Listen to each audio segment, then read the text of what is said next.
कुरान मजीद के 30 सिपारे ने। मैं तकरीर शुरू कर लगा, तुहाडी तवज्जो होवे ते 30 सिपारियां विच 114 सूरतां ने।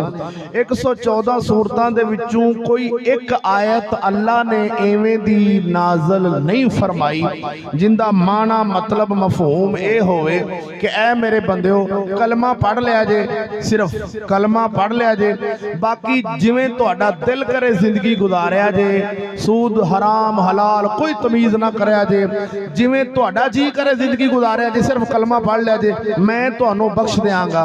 एवें दी ऐत अल्लाह ने कुरान मजीद एक भी नाज़िल नहीं फरमाई। मेरे अजीज दोस्तों, रब वादहुल आशरीक मौला ने कोई भी एवें दी ना ऐत उतारी है, ना साडे रसूल ने ये फरमाया है कि मेरे उम्मती सिर्फ कलमा पढ़ लई, बाकी दिल करे ते थिएटरां ते, दिल करे ते मेलियां ते, दिल करे ते ठेलियां ते, हर जिथे हराम खा, हलाल खा, सूद खा, रिश्वत खा, जो मर्जी कर, गरीब दा हक खा, गरीबां दे प्लाट नप जा, जो मर्जी कर, मैं तेनू आपे बख्शवा लांगा।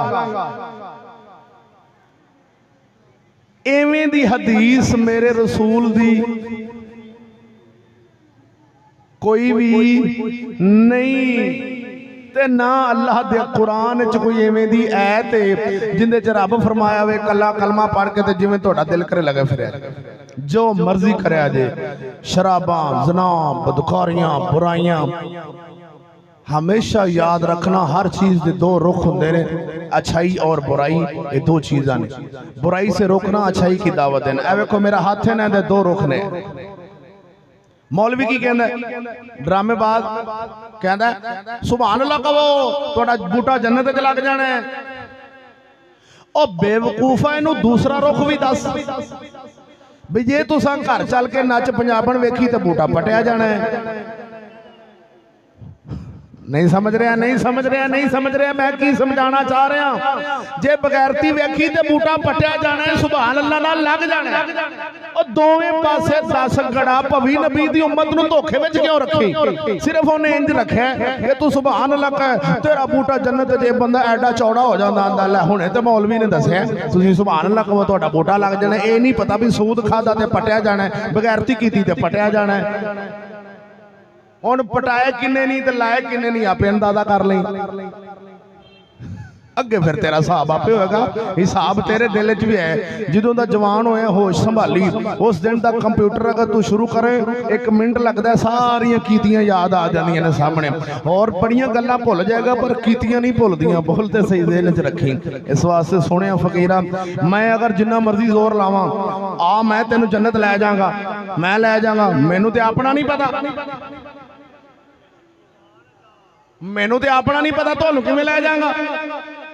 पीर आखेगा तुसी जिवें मर्जी रवो, मैं जाना तो जन्नत जाने। पीर दे प्यो दी जन्नत है, जन्नत रब दी है, देनी उन्हें रसूल दे सदके नाल है।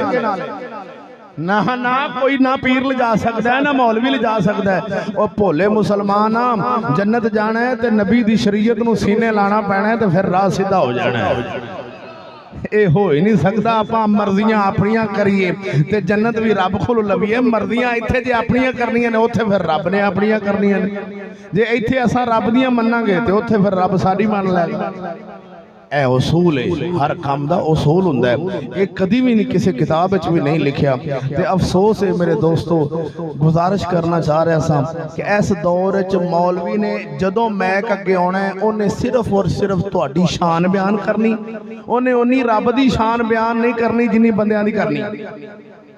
किवें जिंदे हाथ च पैसे वेखने ने आखना ये शेर मैं राणा साहब की नजर कर रहा हूँ, ये शेर पट्टी साहब की नजर। पट्टी साहब तवज्जो होवे, मार साहब तवज्जो।